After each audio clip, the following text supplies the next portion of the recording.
Good afternoon and welcome. I'm Judy Russell, the Dean of University Libraries here at the University of Florida. Thank you for joining us this afternoon for this very special celebration of the 40th anniversary of the dedication of the Isser and Ray Price Library of Judaica. I was fortunate to be here 10 years ago when we gathered in person for the 30th anniversary. We had hoped to be together again for this anniversary, but the COVID-19 virus caused us to alter our plans.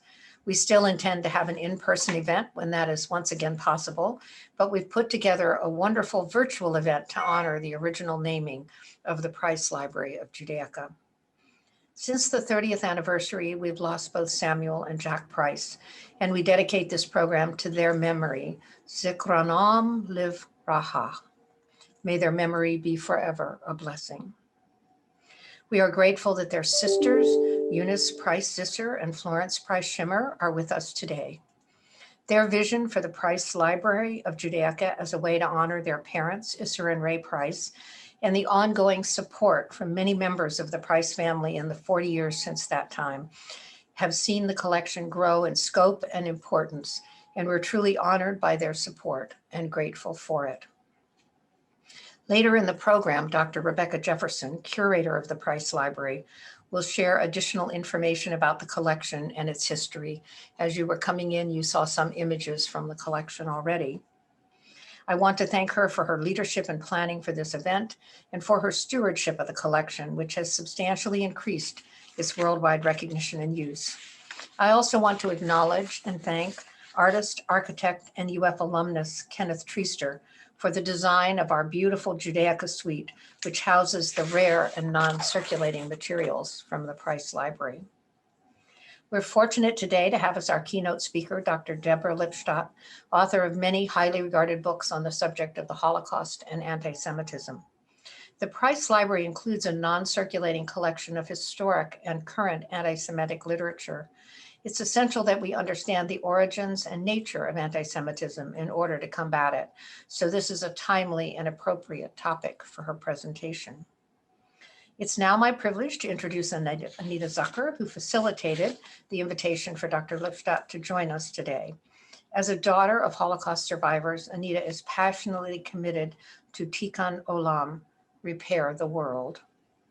She is the recipient of numerous awards, including the Order of the Palmetto, presented by South Carolina Governor David Beasley for her dedication to education, and the Distinguished Alumnus Award from the University of Florida.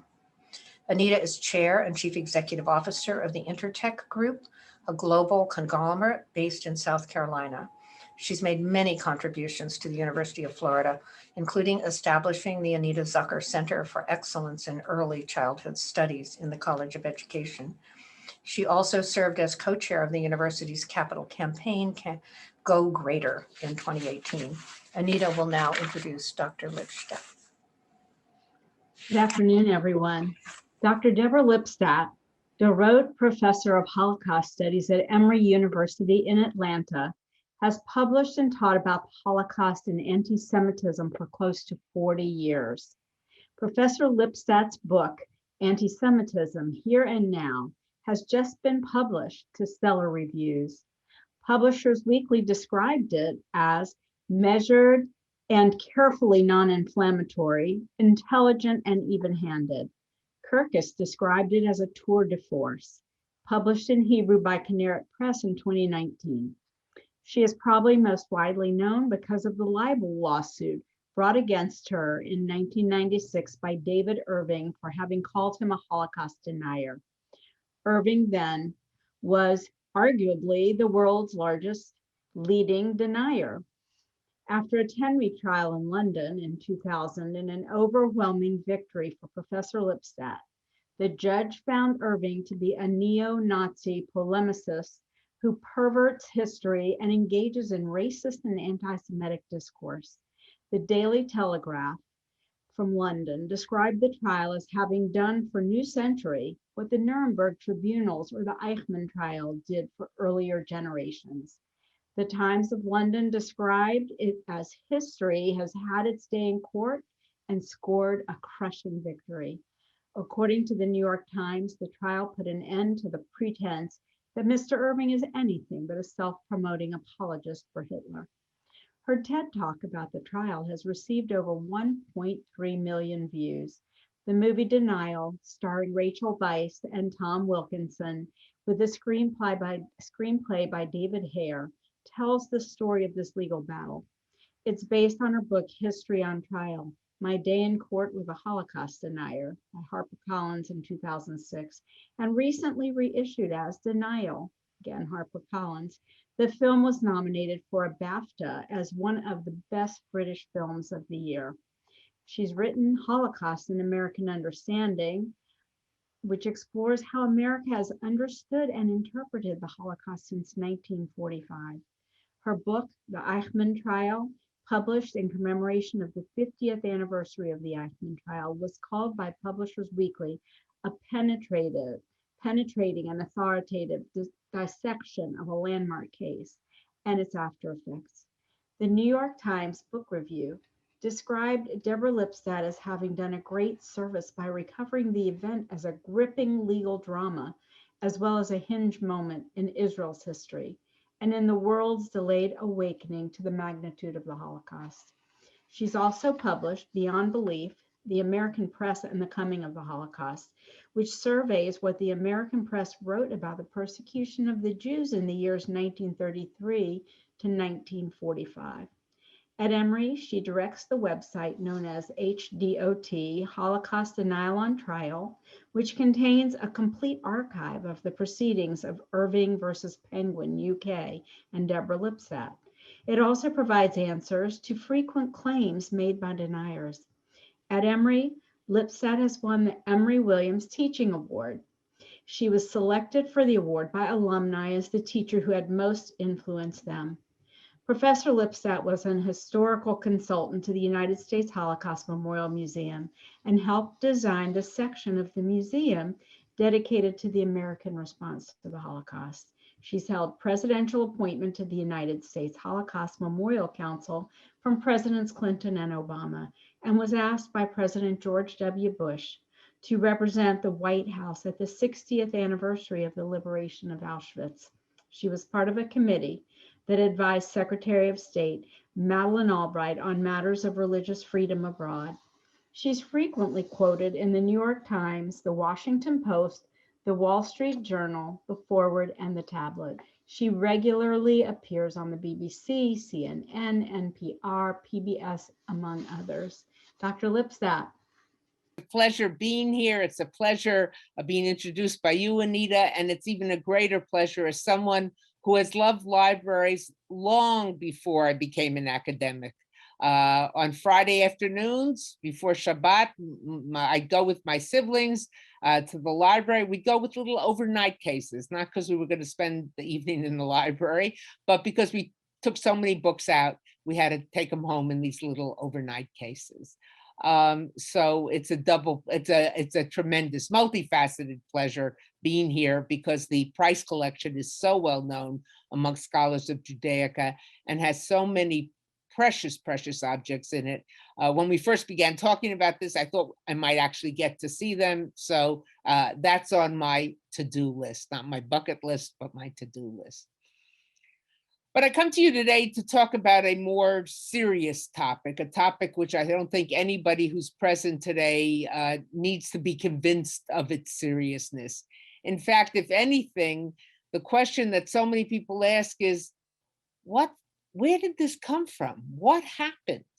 Not that anyone thought that the anti-Semitism had gone away since the end of World War II, but there was a sense that it had disappeared from polite circles. It just wasn't a threat. Yes, of course, there would always be anti-Semites. It's the oldest, the longest hatred. It didn't just disappear as a result of the Shoah and the murder of 1 out of every 3 Jews.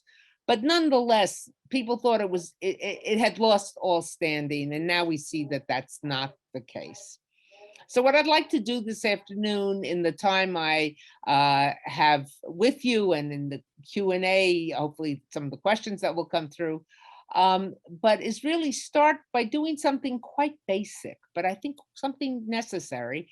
And that's trying to figure out exactly what is anti-Semitism, and then to place it within the larger context of prejudice in general. How is it similar to other prejudices?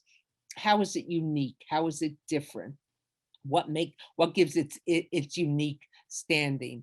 And then a little bit about typology, different types of anti-Semitism, and where we might see the greatest threats coming, anti-Semitic threats coming today. It's a lot to do, so let me get started, and get started in a strange kind of way with a joke, but a joke that I heard on my first trip to the Soviet Union in 1972. I had gone to visit refuseniks, and it was during Rosh Hashanah and Yom Kippur, and we were walking on the street together, and it was clear that the KGB car was following us. It wasn't trying to be unobtrusive, and we were so smart to see it, but it was making sure to let us know that it was there. And they said, "Oh, that's the KGB. They're doing that to make you nervous, to let you know, we know you're here, we know you're visiting with refuseniks." Refuseniks, of course, being Soviet Jews who had asked permission to leave the Soviet Union, to reunite with family, to go to Israel, and had been refused that permission. So I asked them, I said, how do you live with being watched and visitors being intimidated and your children being harassed at school? And they said, well, first of all, we know we have a bigger purpose and we want to do something that's really important. And they talked about other aspects of their community, things that help them survive. And then they said, and we have lots of jokes. And I said, jokes? This is interesting. I asked them to share with me one of the jokes, and that's what I'd like to share with you. Word goes out in Moscow that a store is receiving, GUM, the big department store in Red Square, is receiving a shipment of shoes. And if you had ever been in the Soviet Union, knew anything about it, you know that though it was supposedly a worker's paradise, consumer goods were in very short supply. So people hear shoes, even though it's January, they line up the night before to be online to get shoes. Didn't matter what style, it didn't matter what color, it didn't matter what size. If you couldn't get your own size or size of someone in your family, you could always get it and then sell it on the black market, barter it for other things, etc. So people line up. By the time morning comes, people are frozen solid. The line goes all the way around Red Square. And finally, after a couple of hours, the manager comes out and says, there's not going to be enough shoes for everyone online. Jews go home. Jews are not getting shoes. So the Jews leave the line and go home. A few hours later, not enough shoes for everyone. Non-party members leave the line. If you don't belong to the Communist Party, you're not getting shoes. So non-party members left. Then a few hours later, non-veterans, and the line was pared down over the course of the day. And by about 6 o'clock, people are just absolutely shivering. The manager comes out and says, shoes never arrived, everybody go home. So at the end, World War II, veterans who had their medals, wore their medals, bedecked in their medals, were walking away from the store disappointed, angry, and one said to the other, those Jews, they have all the luck. I start with that joke because it illustrates the absurdity of anti-Semitism. Anti-Semitism is illogical. It is a prejudice, prejudged. Don't confuse me with the facts. I've made up my mind. But how do we define it more than just saying it's categorizing it as a prejudice? Well, some people define it, or who can't define it. You rely on one of the most famous lines to ever come out of the Supreme Court, Justice Potter Stewart, asked to determine whether a Louis Malle film was pornographic or not. He said, I can't define pornography, but I'm sure many of you listening, the hundreds of you listening, will be saying, but I know it when I see it, and this is not pornographic. And many people, especially Jews, even non-Jews who have encountered or have witnessed anti-Semitism, can say, I can't define it, but I know it when I see it. And yet there are elements of how to define it, or let me put it this way, there's a template. Any prejudice, going back to the notion of anti-Semitism as a prejudice, any prejudice has certain stereotypical charges that if you move them from one prejudice to another, it doesn't work. So if you engage in a racist prejudice against Black people, certain stereotypical elements, against brown people, certain stereotypical elements, Asians, which we're seeing more of, regrettably, greatly regrettably in the United States now, other. So what's the template for anti-Semitism? I would argue it has four elements. One, something to do with money. The Jews control the banks, all Jews are rich, the Jews have finances, et cetera, et cetera. Number two, smarts, but not affirmative smarts, but clever, conniving, crafty. In other words, smarts used in a deleterious, malicious way for their own benefit, and either they don't care or purposely to hurt others who aren't in their group. Power above their weight. They may be small in number, but they know how to control the levers of power, either through using financial power, using their smarts, their craftiness, but they know how to punch above their weight. And the fourth element would be that they come in disguise. You don't know, you can't identify them. They come and do their handiwork and they're gone before you know it was them. Or, and I'll develop this later on in my presentation, they get others to do their work, but they aren't there, but they're the manipulator. They're not the puppets, they're the puppeteers. They're the ones controlling the strings. So those are the unique or the distinctive elements of anti-Semitism. Now, if we go back to my comment earlier that anti-Semitism is a prejudice like racism, which we are now so concerned about in the United States, or aware of more so than ever before in the United States, what's the difference? How does it compare? Well, I would say as follows, and this is a very broad comparison. The racist looks at the person of color and sees someone who is not as smart as the white person, whatever that means, not as accomplished. If they move into our neighborhood, there goes the neighborhood. If they move in, send their kids to our kids' school, there goes the school. In other words, they will bring us down. They're lesser than, they're lazy, they're shiftless, all kinds of code words which are associated with the anti-Semitic prejudice. So the person of color is to be loathed, is to be set aside. Now, how does that compare to anti-Semitism? Well, it's different. And the anti-Semite, who's often the same and very, very often, generally, the same person as the racist, just flip side, or sometimes not even a flip side. The racist, whereas the racist punches down, the anti-Semite punches up. The Jew is richer. The Jew is more powerful. The Jew is smarter. The Jew controls, elements in society, etc., banks, press, government, so that the anti-Semite punches up. The Jew is to be loathed, but the Jew is also to be feared for what they might do to you. So those are the distinctive elements of the anti-Semitic stereotype. I think there's another thing that makes anti-Semitism unique, and that is the conspiratorial nature of it.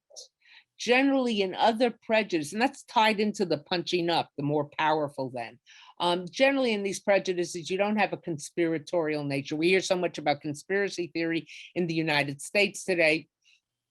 Much of that conspiracy theory has an anti-Semitic root. Either it's overtly anti-Semitic, or if you dig deeper, it's got anti-Semitic roots that propel it. So this is what I would say it sort of defines anti-Semitism very loosely, very broadly. The other distinctive element of anti-Semitism, and again, I'll get to this more in depth and later in the talk, is that it can come from a multiplicity of sources.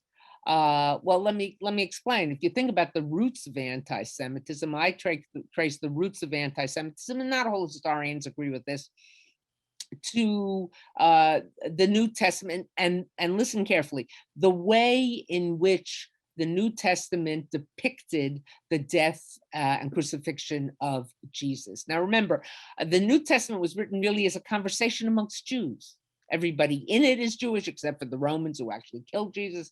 And it was directed at other Jews to convince them to follow this new initial sect of Judaism. It really isn't until the Romans accept Christianity as the dominant religion, begin to recast Judaism as the enemy, Judaism as the anachronism, etc., that things change markedly. But it really starts in the church. Some people go earlier, back to Alexandria, etc., but I see it here.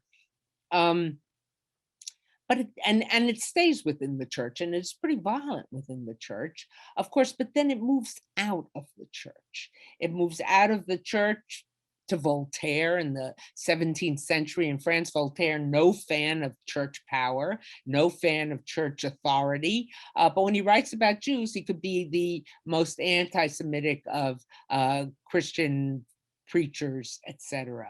Moves out of religion. In fact, it moves to the enemies of religion, to Karl Marx, who despised all organized religion or any kind of religion, organized or disorganized.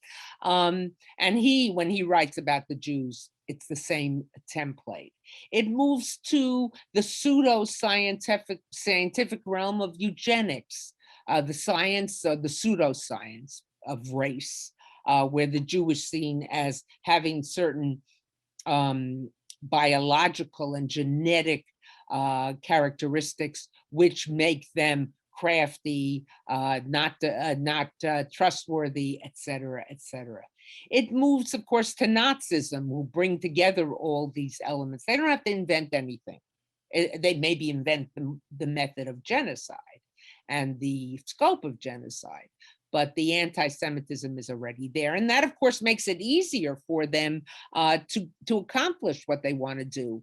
There was a joke that was told by German Jews during the 30s. It comes directly from them. And I tell this as a tribute to them, that even in this horrible time, they could joke about their terrible situation, of a Nazi who comes to a meeting and he harangues the Jews are our misfortune. The Jews are responsible for the stab in the back after World War I. The Jews are responsible for the crash of the 20s. The Jews are responsible for this, that, the other. And someone yells out from the side of the room, and the bicyclist. The man stops and says, the bicyclist? Why the bicyclist? And the man says, why the Jews? In other words, there is irrational. But had the Nazis attacked, just for sake of argument, the bicyclists, people would have said that's crazy. But they attacked someone who was a familiar enemy of many, many centuries, if not millennia. So that oh yeah. And it's a similar, by the way, we see similar things in this country in terms of racism and other things, that people are predisposed to believe often the worst about certain groups. Now, what's the situation today? And here's another element, as I said a moment ago, that distinguishes anti-Semitism from many of the other hatreds and isms out there. Today, we see it both from the right and from the left. And I'm not saying they're equal. I'm not here to give a balance, which is worse, which is better. I think right now, of course, I'll contradict myself. Right now, we see it far more from the right, but it exists on both sides. If before the pandemic, up until exactly a year ago, I was in the UK 4 or 5 times a year. I was there throughout the crisis with the anti-Semitism of the Labour Party. I saw it, and I saw it clearly, and that was clearly anti-Semitism from the left. Today, we see it much more violently from the right, not just in the United States, but in Europe as well. Pittsburgh, The killer in Pittsburgh was associated with the far right. The killer in San Diego at the synagogue was associated with the far right. The murderer in Halle, Germany, Yom Kippur a year ago, associated with the far right, and many, many other examples. On the right, what many of these people who engage in anti-Semitism are adhering to is something called white genocide replacement theory. Sometimes it's called genocide replacement, white replacement theory, or white genocide. You can see some variations in the name. What it essentially argues is that there is a plan afoot, and this is not limited to the United States. There is a plan afoot to destroy Christian culture, and to replace it with Black people, brown people, Muslims, but to destroy the long, millennia-old tradition of Christian culture, Christian hegemony, Christian rule, and Christian dominance in Western society. But, says the people who subscribe to this white genocide replacement theory, sometimes they call white nationalists, sometimes they're called white supremacists, white power. There are differences between those phrases, but for the sake of the limited time, I'm just going to treat them as one today. They say, but wait, there is this plan, and we saw it with the influx of Black people and brown people from Africa, from south of the American border, from different places, and Muslims trying to get into the European continent and to get into the United States. These people, these Black people, these brown people, they're not smart enough, says the racist. They're not adept enough to be engineering this overthrow of white Christian culture, age-old, millennial-old, greatest culture in the world. There must be someone doing this for them, engineering this, because they're not capable of that. Remember, punches down, punches up. Who could possibly be behind them? Well, someone with the financial power to make this happen, someone with the malicious smarts, someone conniving to get enough to make this happen, someone with the access to the levers of power who could make this happen, and someone adept enough at doing this, but staying in the background so that they are not discovered, so that they are not identified. And who could possibly fit this template but the Jew?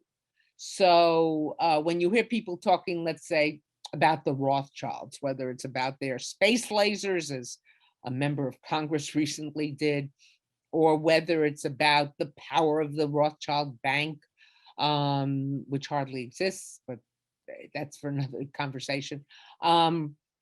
Or today, the Rothschild of the 21st century is George Soros. George Soros is engineering the influx of people from south of the border. George Soros is engineering the influx of people into Black people, brown people into Europe, etc. It's a way of saying the Jew is the puppeteer and the Black or the brown person is the puppet being manipulated in this effort to destroy Christian culture. We saw it on Capitol Hill on January 6th. With some of the comments, whether it's the QAnon people, the Boogaloo Boys, the Boogaloo group, the Proud Boys. If you listen to what they're saying, that's implicit and often explicit in their arguments. What about on the left? And again, I'm not equating, but I think one has to acknowledge that it comes from different directions. On the left, it's something quite different. Whereas on the right, it's much of the attack is rooted in the fact that Jews are the far right, the extremist right, doesn't see the Jew as white. They're parading as white, they're masquerading as white, but they're not truly white. From the left, it's a different perspective. The prism through which their Weltanschauung, their worldview, is refracted is a prism of class, privilege, power. And that prism looks upon the Jew and says, well, going back again to the same template. Here's the interest. It's not a different template. It's the same template. Those Jews are wealthy enough. Those Jews are powerful enough. They have privilege. They're white. They couldn't possibly be victims of prejudice. That, of course, ignores the fact the estimate is made. I don't know the precise numbers. I don't think anybody really knows. But in the United States, the estimate is 10 to 12% of the American Jewish community is not white. Over half of the Israeli Jewish community, Jewish citizenship is non-Ashkenazi, and many of those would be considered not white. But that doesn't matter. That's a fact, and we're dealing with a prejudice, which is not a fact, not based in fact. So from the left, the prism is, well, the Jew couldn't possibly be a victim because they have privilege and they have power and they have money. So when they cry, oh, anti-Semitism, it's a foil. It's a disguise for other things they don't want you to talk about or to see or to deflect criticism from themselves. And then there's another element to the anti-Semitism from the left, and that is just like it's impossible for the Jew to be a victim, the person, we saw this so markedly with the British Labour Party, and I'm not only citing the British Labour Party. It's gone through a whole, I wouldn't say regeneration, return to its roots. It's extricated much of that sentiment, but it was there for a number of years. The anti-Semite on the left says, and me, I call it the Miss Piggy defense, moi, I'm a liberal. I abhor prejudice, any form of prejudice. I was taught that, given that with my mother's milk. I couldn't possibly be a perpetrator of prejudice. So if you, the Jew, couldn't possibly be a victim, and I, the liberal, couldn't possibly be a perpetrator, it's impossible for this anti-Semitism to be on the left, and it certainly has to be, as I said a moment ago, a foil for something else. Now, a couple of more elements before I wrap up, a few more minutes. What about the different types of anti-Semites? Well, certainly the extremists. We recognize the extremists. We recognize the murderer in Pittsburgh, Poway, Halle, and so many other places. But there's also the dinner party anti-Semite. The person who says, oh, I'm not an anti-Semite, but then says, oh, we hired a Jew today for the law firm, but he's very honest. Or I'm doing business with the Jew, but he's one you can trust. Or some of my best friends are Jews. When I first heard that when I was a kid, I thought, oh, that's a compliment. My father said to me, you'll never hear someone say some of my best friends are white Anglo-Saxon Protestants. If someone's boasting about having certain group, whatever group it might be, as their friends, they're doing one of two things or two things simultaneously. They're saying, I'm friends with the good ones. Those are my best friends. Or look at me, I'm so liberal, I'm so terrific, I'm so open-minded, I'm friends with that particular people from that particular group. If you weren't prejudiced, you wouldn't be boasting about being friends with that particular group. There also is the enabler, the person who themselves may not be an anti-Semite, but they're what people used to call in Yiddish a kochlöffel, a cooking spoon. They stir up the pot. They themselves may not be anti-Semite, but they use the sentiments of the anti-Semite to inculcate it. And then you have the clueless anti-Semite. And sometimes clueless is associated with a humorous kind of thing. And I don't mean it humorously, but the person who engages in anti-Semitism without even knowing they're doing that. I'll give you an example. A student comes to me and says, I'm in a suite with a number of women and we've been together freshman year and now we're together sophomore year. And we chose to live together because we like each other so much. She said, but I recently had a strange thing. It was prior to a break. And one of the girls in the suite said to me, oh, you must be going skiing with your parents. Your family going to Aspen or do you go to Europe? She said, I'm on work study. They know I'm on work study. We haven't gone on a family vacation since my siblings started college, and we hardly went before that. But she said the assumption was that I was rich and I was going to do these things because I'm the only Jew and I am the only Jew in the suite. And by telling that story, I'm not saying that that young woman was necessarily anti-Semitic. I don't think she was, but she was clueless that the stereotype, this age-old stereotype that I talked about at the beginning of my presentation, had so taken roots that it was endemic to her worldview without her even realizing it. Now today, and I don't have time to go into this in great detail, but today, of course, much of the anti-Semitism gets mixed up with attitudes towards Israel.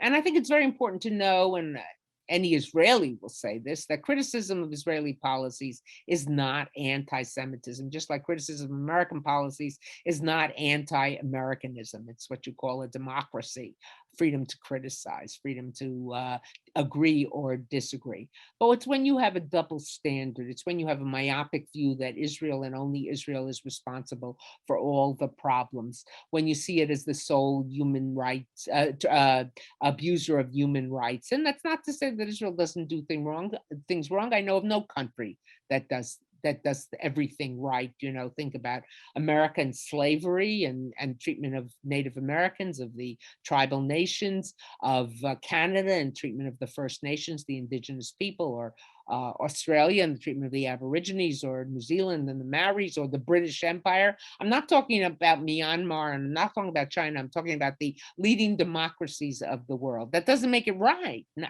God forbid. But when you when you have a singular focus, when you have a UN Human Rights Commission that spends all its time, or 97% of its time, on Israel-related things, you've got to wonder, what is this all about? But criticism is not the equivalent of anti-Semitism. Finally, and with this, I do want to bring it together. What can we do? I think a number of things. Oh, before I do that, let me just add one other element, which I think may be changing to some degree. But over the past decades, of course, another source of anti-Semitism has been from Islamist extremists, not all Muslims. Of course, God forbid, that would be to deal in the same kind of prejudice which I'm now describing and decrying.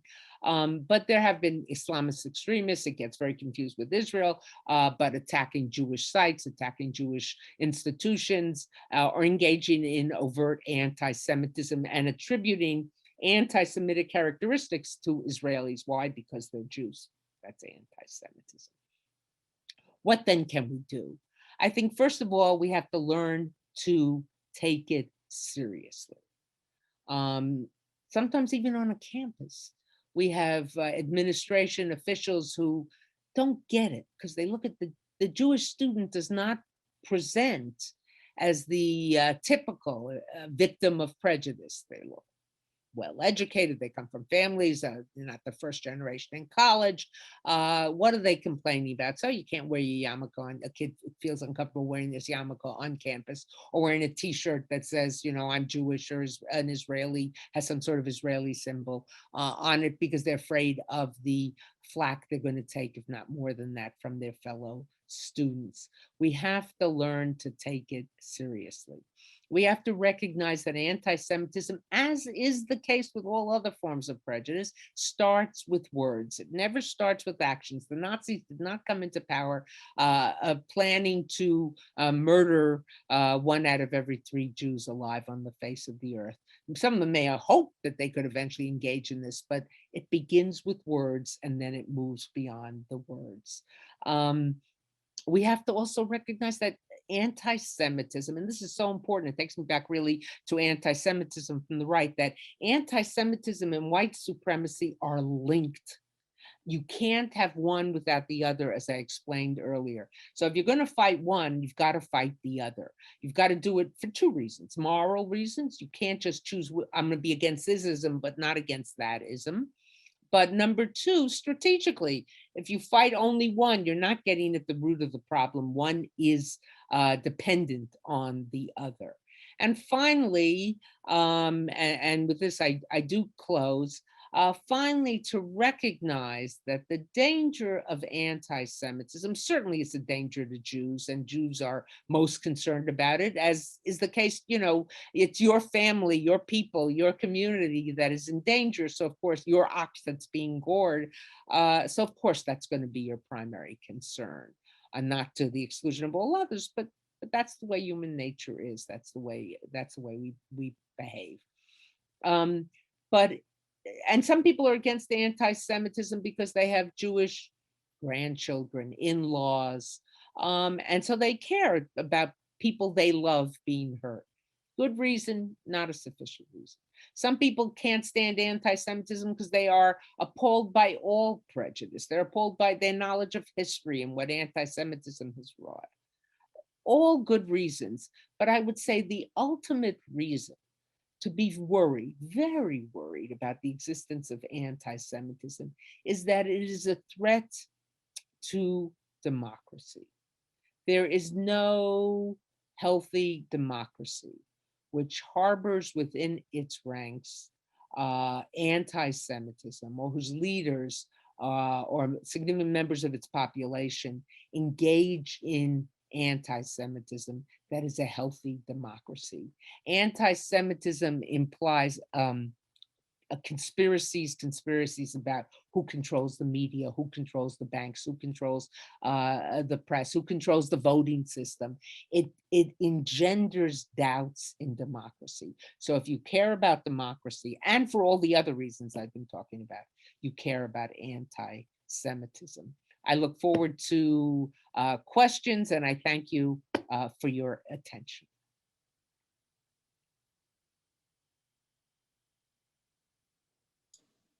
Hi, everybody. My name is Norman Goda. I'm going to moderate the next part of this program. For those of you who don't know me, I'm the Norman and Irma Braman Professor of Holocaust Studies here at the University of Florida. And I am also the director of the Center for Jewish Studies here at the University of Florida. And Deborah, it's wonderful to see you. Thank you, Norman. And you sell yourself short. You are one of the specialists in Holocaust history, and especially on the escape of Nazi war criminals. And having written a book on Eichmann, your work has helped shape mine, so I'm grateful. Thank you very much. So as we wait for, first of all, thank you for the talk. As we wait for more questions to come in, I wonder if I can bother you with one of my own. Sure, please. And this is something that bothered me a little bit. Well, obviously I was bothered by the Tree of Life shooting and the Spencer event. Jews will not replace us in Charlottesville in 2017 and 2018 respectively.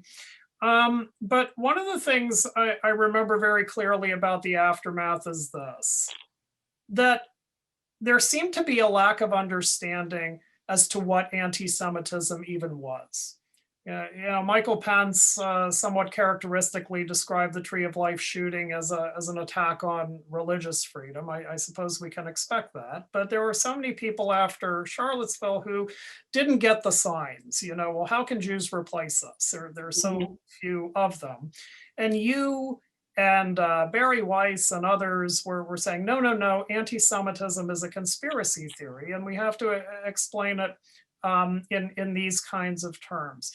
And my question is this: how could it be that in 2017, 2018, it still had to be explained to our cable news pundits what anti-Semitism was? Because we are always told, well, education is the answer to these problems. And Florida, as you know, is one of those states with a Holocaust education mandate, and other states have them too. And yet for all of this education, there didn't seem to be a very clear understanding. And I was wondering if you could address that. Oh yeah, leave it to you to ask the toughest question, right? And that's all right, but it's the important one. I wish, Norman, that there were an easy answer to your question. I think you're describing exceptionally accurately. The night of Pittsburgh, the night after Pittsburgh, I was on CNN, my local station. They could just drive to my house, pick me up, and bring me down to CNN headquarters here in Atlanta. But all of us were dealing with media and people and on campus. How do you explain this? What is this about? How is this possible?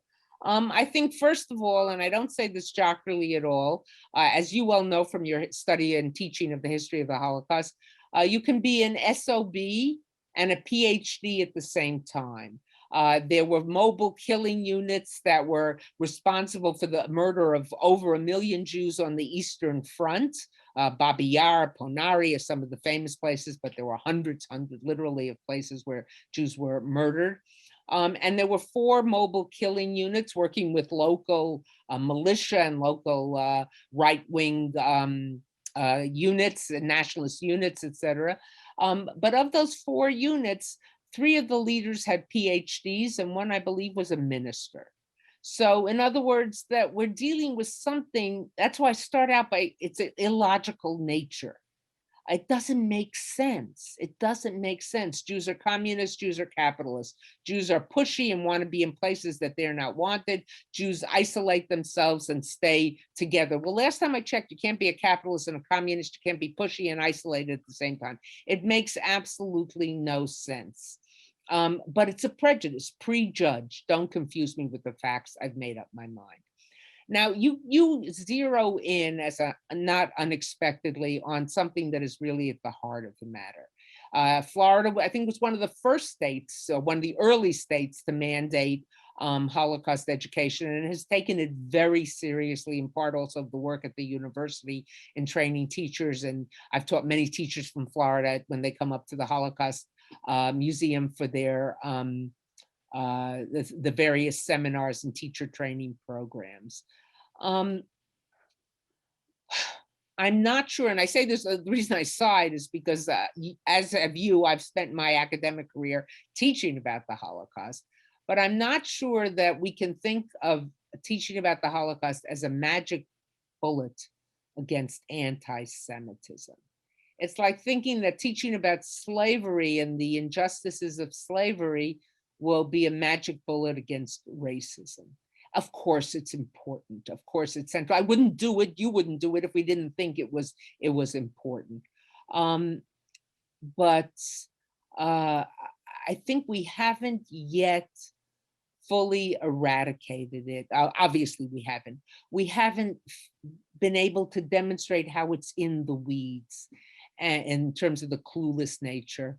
And I think the other thing is there are too many people out there who see this as a sort of zero-sum game, which if we pay too much attention to anti-Semitism, it comes at the expense of racism, of homophobia, of anti-Muslim, et cetera. Instead of saying, wait a minute, this is a web, an intricately woven web of hatred. And unless we address one, we can't address the other. So what your question says to me, and it should say to the audience as well, is that we have a very serious job in front of us.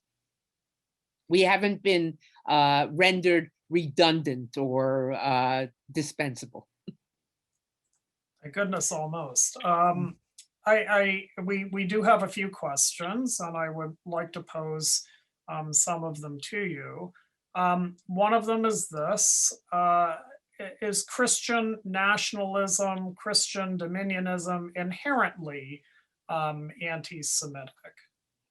I would have to say yes, even though I'm sure there are many people who are Christian nationalists who are going to be shocked and maybe even hurt, insulted if to hear that I'm describing it as anti-Semitism.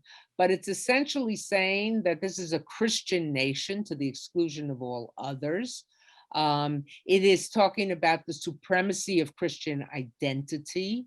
It is rendering one group as the central group, and we'll be nice to the other groups, we'll be welcoming to them, but they are second best, at best. To speak on a more practical level, again, as you well know, Norman, so much of Christian nationalism, dominionism, is rooted in anti-Semitic conspiracy theories. We have to regain the power from the Black, going back to the replacement theory. And that's, again, as you cited, and I neglected to mention, in Charlottesville, that's what they meant. Jews will not replace us. You will not replace us by having these Black people, brown people, Muslims front for you. Thank you. This one is actually dealt with in your book, but it didn't come up in the lecture, so I'll ask it. The term anti-Semitism, which despicably dehumanizes Jewish people, also sanitizes the hate. Should we make an effort to call it what it is, Jewish hatred or whatever? Mm-hmm. You know, I often have on my computer, especially last year, I was in residence at the Holocaust Museum as a researcher, and I was getting, my book had just come out, doing lots of interviews, and I had a little post-it on my computer, and it would say Jew hatred. Use the term Jew hatred, because that describes what it is. I think, sadly, that train has left the station. And it's too late at this point to redo it. Were we talking about it now in its beginnings, we might call it Jew hatred. Of course, the roots of the word, again, as you know well, Norman, because you teach about this, the roots were, the word was created in Austria, in Vienna, in the 19th century by a man who was looking for a term for Jew hatred, but didn't want to use Judenhass, Jew hatred, because he wanted to make it clear that it went beyond Jews, that a Jew who converted, a Jew who was no longer religious, a Jew who said, I don't identify with the Jewish people, the Jewish religion, anything, was still a Jew in their entity, in their very being. So he created this word antisemitismus, to give it a broader definition. Now, I think here's maybe a chance for me to plug my little fight that I'm still fighting, winning in every once in a while. It should not be spelled with a hyphen. One word, because that's how it was. That's how it was originally spelled by the man who created it. And B, it's not being against, as the questioner rightly asked, it's not being against Semitism. I don't know what Semitism is, or Semitic people. There are Semitic people who speak Semitic languages. It's Jew hatred. So if we can't use the term Jew hatred, and you can use that, use it, please. People understand what that means. But if you're going to write anti-Semitism, no hyphen. And my own little personal quirk is I write it with a lowercase a, because anything that has caused such damage and such suffering doesn't deserve an uppercase letter. You'll be happy to know the person who sent in the question also used a lowercase a. Yes. Here's one that's a little bit broader. What is the greater threat to American Jews? Is it anti-Semitism or is it assimilation? You know, both are a threat in different ways. I mean, I like to use the word acculturation. Jews in America are very acculturated. You know, I'm sad to see Jews who don't identify as Jews, who intermarry, not saying everybody who's, some of the most identifying Jews are married to non-Jews, but those who do either married to Jews, not married to Jews, whatever it is, who abandon the Jewish community, reject it, etc. But I don't know that that's such a strong phenomenon today. I mean, Jews, ironically, at the same time that we're talking about anti-Semitism, people respect the Jewish community, respect our solidarity, our support for one another, our accomplishments. I think right now, while I would love to see Jews better educated about their tradition, you know, I sometimes say to a student will be talking to me about things that are green, ecology, and I'll say, oh, you know, in Jewish tradition, there was an ancient practice of you every 7 years, you let the land lie fallow so it could regenerate. And they said, really? And they said, when was that? I said, biblical Torah, and the, you know, or I'll say things like, when you went to war, you couldn't cut down the fruit trees. You know, you might cut down other trees so the enemy couldn't hide behind them, but you couldn't cut down the fruit trees because they gave food. Really? So I wish Jews were more. That's why I think Jewish studies program in the Price Library and the entire program you direct and that we have here at Emory is so crucial, because being Jewish and Jewish identity, maybe to finish the answer to this question, I want, speaking now as a Jew, taking off my mortarboard or my professorial kippah or whatever, I would love, speaking as a Jew, I would love Jews to know not just how Jews were murdered, which is very important to know, and how Jews were hated, but how Jews lived, affirmative.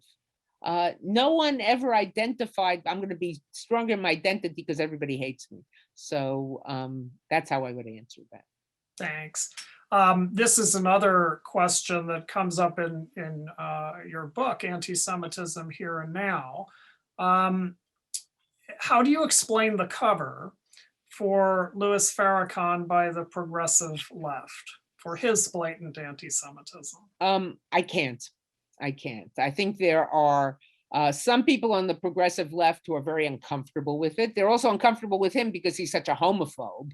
And so that, well, he's homophobic, so, we can't be for him. But I've been very disturbed by that, because he has engaged in overt anti-Semitism. When he talks about, praising Hitler and praising what Hitler did, and I'm paraphrasing some of the things, it is very disturbing. I think there are people on the progressive left who are disturbed by it, but don't speak out about it.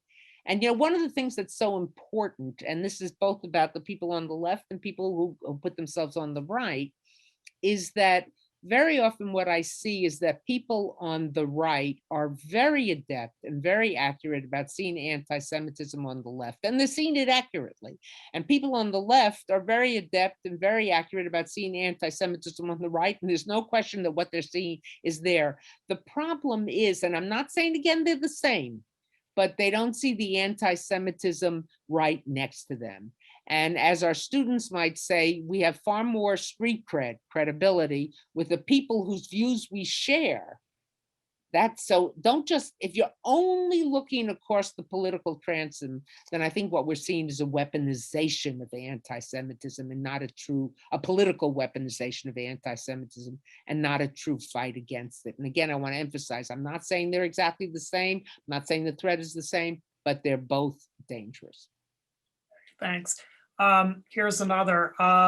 The question is whether or not, or whether, of course, you could say more about the origins of anti-Semitism in connection with Christian religion or Christian authorities. But if we can broaden that just a little bit, and I know we don't have unlimited time, is anti-Semitism or is Jew hatred, as some authors have said, simply baked into the nature of Western civilization? It may be baked into the nature of Western civilization, but it didn't have to be baked into the nature of Western civilization. So I'm not going to say just, as soon as you had the New Testament, you were going to have anti-Semitism. As I was very clear about, I hope I was very clear, but thank you. Give me a chance to reiterate it. It was how the differences between Jews and Christians were used, particularly in Rome and the Roman Empire, as Christianity was spreading, as Christianity became the dominant religion of the Roman Empire, 3rd, 4th century.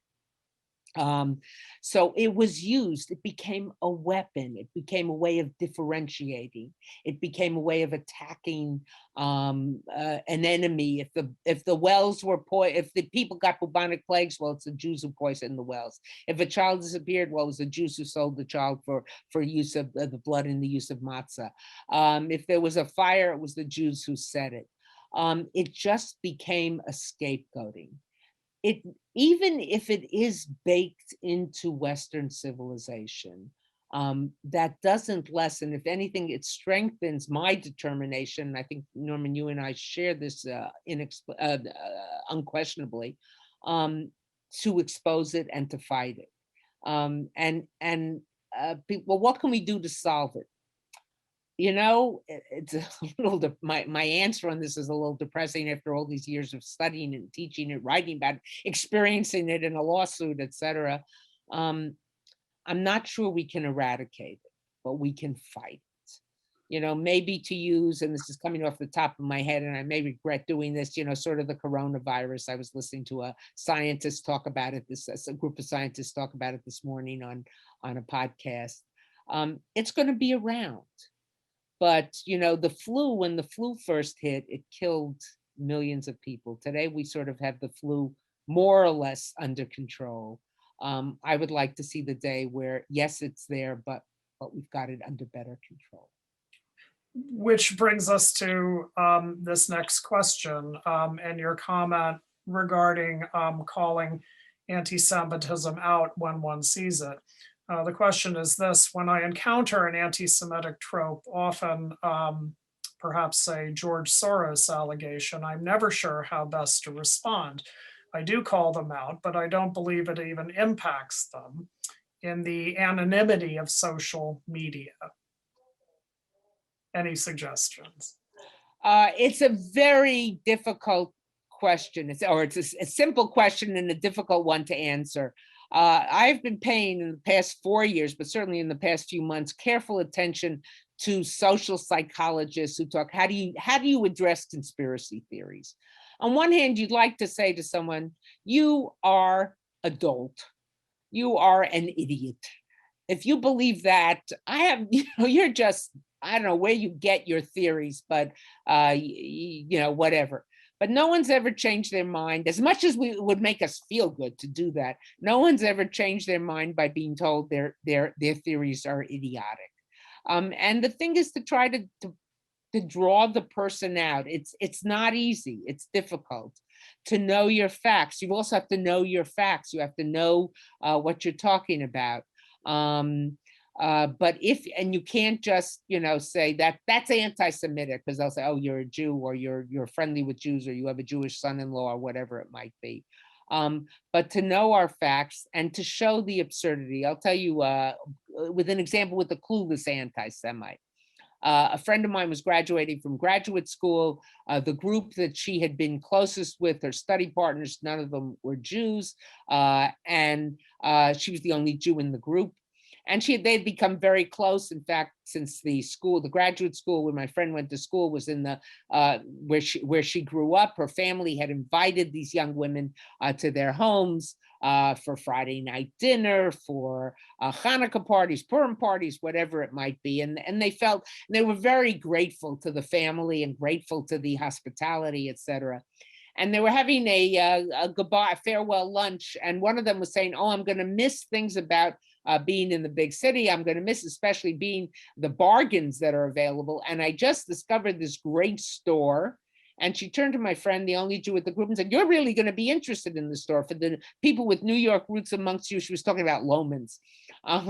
And she said, and my friend was very quick, said, got why she was saying. I don't know whether she said because you're Jewish or you are really going to be interested. And it was clear what she meant. She said, I didn't know Jews were the only ones smart enough to try to save their hard-earned money. And the person who made the crack got it. Now, the problem is usually we think of those answers at 2 o'clock in the morning when we're lying in bed awake, and we sit up and we say, that's what I should have said. So I wish you all that you know what to say when it needs to be said. But if you don't know till later, save it for the next time, because sadly, there probably will be a next time. Thanks. I'm going to finish with this one, and I'll use the moderator's privilege of asking my own question, and maybe we can close with this unless there are any more. I'm a little bit pessimistic myself. The last thing anyone in this audience needs to hear is any sentence that begins with, we live in an age when, but we live in an age of conspiracy theories. I don't know, at least in the Western non-communist world. I mean, I don't know of a time in my own lifetime when conspiracy theories have been so prevalent, when the people who hold them are so dogged in holding them, and when social media only reinforces them all the more. They're everywhere. They're on YouTube. They're on the internet. They're on cable television. They're simply every place. And the fact that anti-Semitism is one of the great conspiracy theories, certainly going back to the rabbi's speech and the protocols of the elders of Zion and these sorts of things.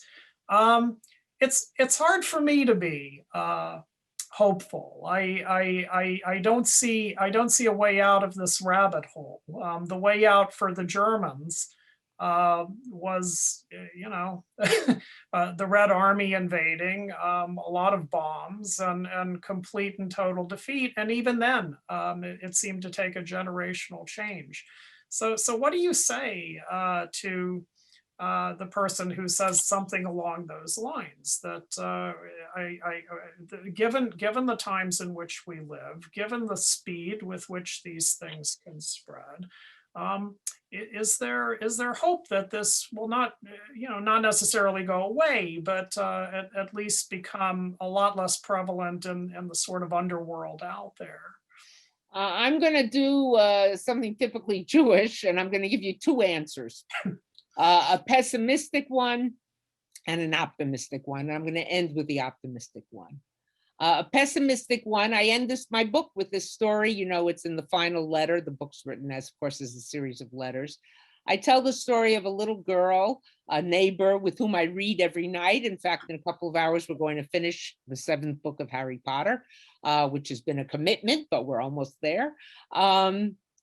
And when she was, I would say about 3-4 years old, something like that, she was walking into synagogue with her mother. I was walking behind them, and there was a guard there. This was before Pittsburgh, but we had a guard even then. And the mother said to the little girl, Shai, say thank you to the police officer for keeping us safe. And Shai looked confused. Synagogue for her is her happy place. She comes on Saturday mornings. Her parents go into the sanctuary. She runs around like a maniac on the playground. Then they have children's services, which at her age was music and snacks. And then they come into the sanctuary at the end, and the rabbi gives them more lollipops. And then they go to the kiddush, the reception afterwards, and they get more sugar. I mean, it's great. It's a sugar high, a fun high of 3 hours of unsupervised and maybe a little bit supervised fun. So here was her mother telling her, thank the police officer for keeping us safe. Why should she have to be kept safe in her happy place? And if she looks across the street at the very large church right opposite the synagogue, there are no guards there. Fast forward about 2 years after Pittsburgh, and I was walking into synagogue with her. We lived nearby. She saw me walking to synagogue. She wanted to get there earlier than her parents were. So she said, I'm going to go. And she calls me Tanta Diva. I'm going to go with Tanta Diva. So we walked to synagogue. As we got onto the synagogue, we now have a police car and 2 officers. I was about to, how you do with little kids, you sort of say thank you. I was nudging. I was about to nudge her to say thank the policeman. And before I could do that, the little then 6 or 7-year-old looked up and said to the police officer, thank you for taking care of us. She had figured it out. Yeah. That it's still her happy place, but that she needs to be taken care of in her happy place. That's my pessimistic story. But she's very happy to be in her happy place and happy in her Jewish identity. So maybe there's even some optimism in that story. My optimistic story is, Norman, I was asked the same question right before the pandemic. I was in England for the British publication of my book. And I was at one of the biggest book festivals in the world, Hay on Wye in Wales. And I was being interviewed by a former editor of a major British daily. And she said to me, I've read your book, and now I've spent the afternoon with you, and we've been talking and preparing for this interview. And you strike me as a very happy, optimistic, funny person. You tell great jokes, etc., which to me was a great compliment.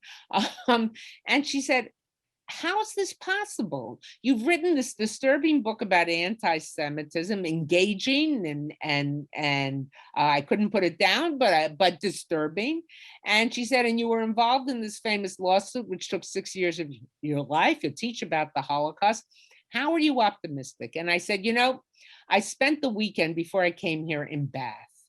And Bath, with its ancient baths, if you've been there, the National Trust, as it's done in so much of the United Kingdom, has excavated them and really created a feeling of, so you feel like you could see what they are. You're not just walking around a bunch of some ruins and not able to quite imagine what it was like. And you see that there was a hot pool and a cool pool and a room for massage and a gym. It was a high-class spa of the first and second century, you know. And as I walked through, I said, God, if I had lived here then, I would have been here. And then you got to the part of the excavation which had the temple to the gods, because the Romans thought the hot springs were temples. And I thought back and I said, if I had been a Jew in Bath, I would have wanted to be on the winning side. I would have wanted to go to the spa, not just as a Jew sort of trying to work my way in, but I want to be part of the A team, not the team that was in the minority. I said, speaking as a historian, and you, Norman, could say the same thing, there is no logical reason. There's no logical historical reason why Jews are still here. There's so many different times in our history, including in the history of people still alive. Anita's parents, you know, who just introduced this afternoon's event, who we shouldn't be here. There's no logical reason. But there was a song that the partisans sang, the partisans in the ghettos, or it was written after, but written in their honor. Wir seien da, we are here. We're here. So you got to be optimistic, even as you study the most terrible stuff in the world. We're all trying. I hate to end this discussion, but I need to talk about the library a bit, and we also need to move on to discover a bit of the library with Rebecca Jefferson, the curator and the head of the Price Library. But everybody, I just accidentally have a copy of Antisemitism Here and Now by Deborah Lipstadt. I heartily recommend it. It's written as a bonus in a very engaging style as a series of letters, and I recommend it to everyone. Thank you so much. Thank you for having me. Next time, I hope it's in person. I mean, I'd like this. Everyone, my colleagues and I in the Center for Jewish Studies at the University of Florida are truly blessed by the Isser and Ray Price Library of Judaica. A library, a great library, is a gateway not just to knowledge itself, but to pushing the boundaries of the very questions that we ask. We do not take the Price Library for granted. We know that most scholars in the US are not fortunate enough to have a great library on their campus. The Price Library of Judaica is that, not only for the collections that it has, but for its willingness to expand its collection in everything from the latest books to the most current journals to its unique finds in primary sources. My colleagues and I research a lot and we publish a lot on everything from the Hebrew Bible to medieval Jewish history and thought to the Jewish experience in the modern period, which includes everything from anti-Semitism to the Holocaust to the state of Israel and Jewish communities around the world, including the state of Florida. Each year, we also direct research by undergraduate, master's, and doctoral students in these areas, helping the next generation to form their own vital questions concerning the Jewish world. Nor is the Price Library our secret. It is a resource for the entire state of Florida. But visiting scholars from all over North America, Europe, and Israel rave about the Judaica Suite, our very distinguished space for speakers, symposia, and international conferences. A quick anecdote. A few years ago, I was editing for the US Holocaust Museum the diary and papers of James MacDonald, the first ambassador to Israel. The people at the Holocaust Museum in Washington wanted me to work on the project there and to use their very good library. And I told them that I would stay in Gainesville, because the collection at the Price Library of Judaica on the mandate on Israel and on a number of other Jewish topics was simply better than that of the museum. And so I stayed here. And indeed, the project would not be what it was without the collection at the Price Library. It's my pleasure now to introduce Rebecca J.W. Jefferson, the head of the Price Library of Judaica and a formidable scholar in her own right. She's likely too humble to tell you this, but Rebecca is working on a new book on the Cairo Geniza, a fascinating topic revealing many mysteries of the Jewish world over centuries. Rebecca and I arrived at the University of Florida in the same year, 2009. And much of what the library has become in that time, we owe to Rebecca, who is truly one of the treasures of the University of Florida. I'll turn this program over to my colleague, Rebecca Jefferson. Thank you. Okay, I'm going to share my screen and then we can see the PowerPoint.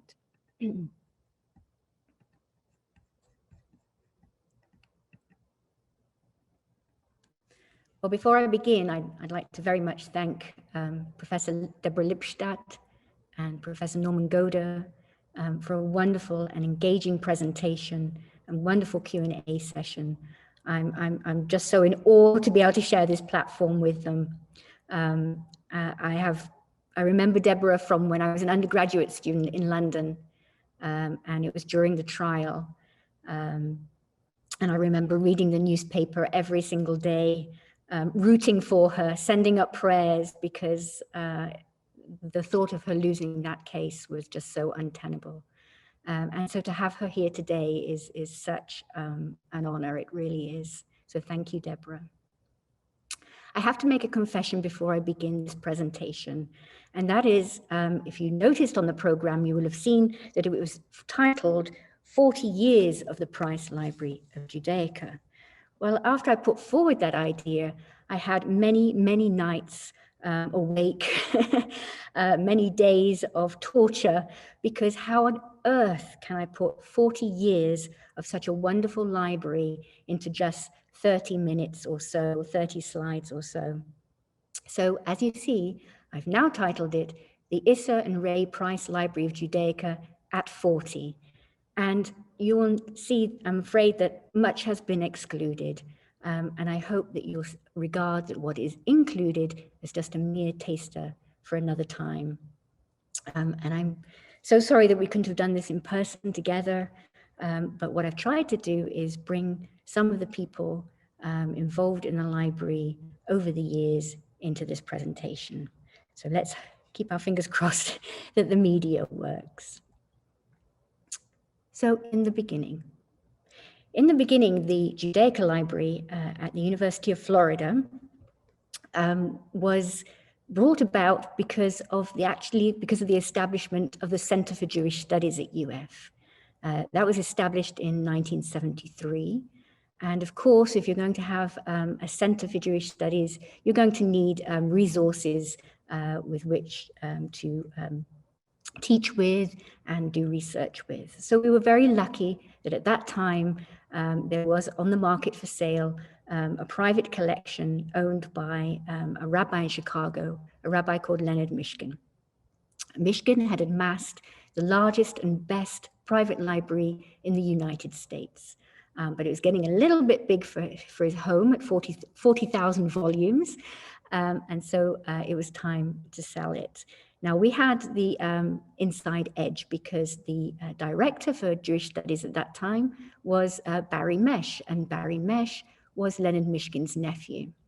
So we had a good in, but it really was thanks to the vision of UF's administrators, most significantly the Vice President Harold Hansen, and thanks to advocates amongst the scholars, Samuel Proctor and Ralph Lowenstein, and many members of the local community, that we were able to apply for the first National Endowment for the Humanities Challenge Grant to be able to purchase the Mishkin collection.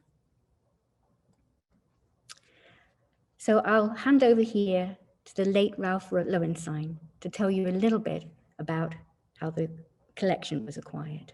was the year that Harold Hansen had to make a decision on whether to put this money into the Michigan Library. It took a great deal of courage for Harold to make that decision, and we're forever indebted to him for making that decision. And it took a lot of courage by the Price brothers, I think, also to make the commitment, this generous contribution. And I want to thank them too, because we had nothing here at the time they made that commitment. And the Price Library actually formed the basis of Jewish studies and everything else good in Jewish education on this campus. And how can we forget the unforgettable Sam Proctor? Many of you know Sam Proctor was a native of Jacksonville and grown up with the Price boys. And at the luncheon just before we got here, Jack and Sam told me that Sam was a person who could nudge with a kick in the shins.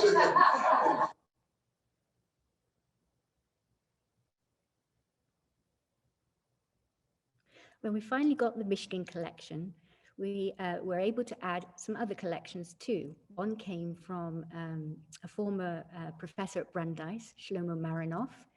We were able to acquire 10,000 of his books. And we also acquired a bookstore from New York's Lower East Side called the Morgenstern's Bookstore, which was largely many books of classical Yiddish works and rare Yiddish works too. In March 8th, 1981, we finally were able to name the library for Isser and Ray Price of Jacksonville.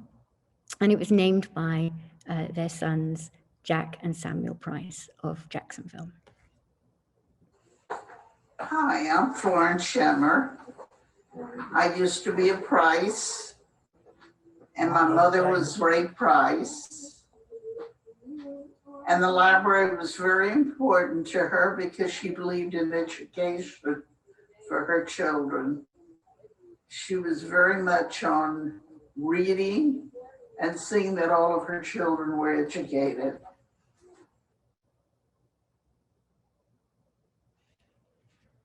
And now that we had these major collections, around 50,000 books, UF hired its first bibliographer, Robert Singerman, today a very renowned bibliographer.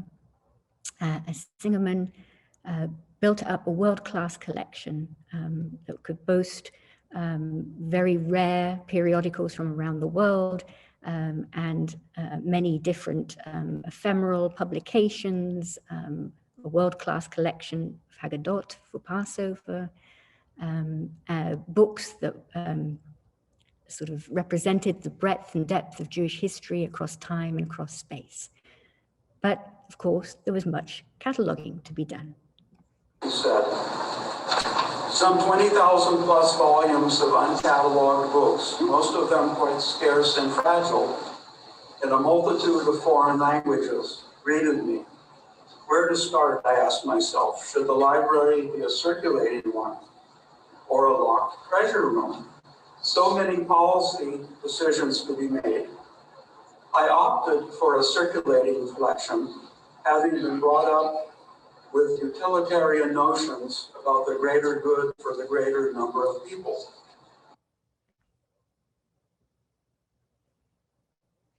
So many books and so much work to be done in those 30 years. Many people coming to the library for the first time would see the books which were without their own space for many years. Greetings from Santa Barbara. It's amazing how quickly 40 years goes by. I graduated from Wolfson High School in 1981 and then quickly went to University of Florida, where I spent 4 great years. Keep a reminder nearby so I can look at it all the time. My memories of the initial library, which was really right then when I started the university, was I think there was a celebration, And I was fortunate enough to have two great uncles who supplied me with a secret parking sticker so I could park right next to the library, and subsequently spent a lot of time at both the main library and the medical school library. But I do remember visiting the collection. At that time, it was not cataloged. It was in books, and it was just, it was amazing and overwhelming. And I do credit that continuing my love for the library. I spent a lot of time in the libraries, and I wish I was there with you guys. But I'm gonna sing a little short celebration. Happy anniversary to you. Happy anniversary to you. Happy 40th anniversary to the library. Happy anniversary to you. To 40 more.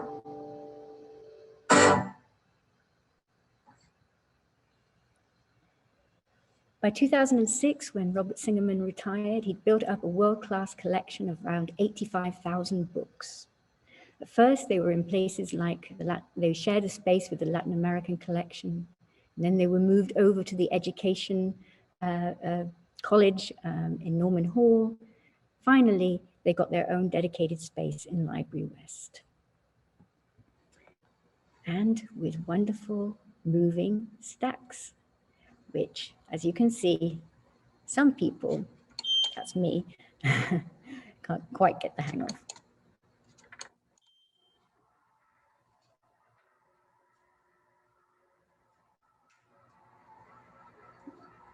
And there you can see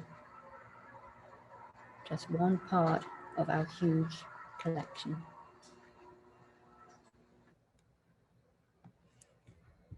And so now that we had all of these volumes, the Price Library started to look towards collecting other primary sources, such as local Jewish history.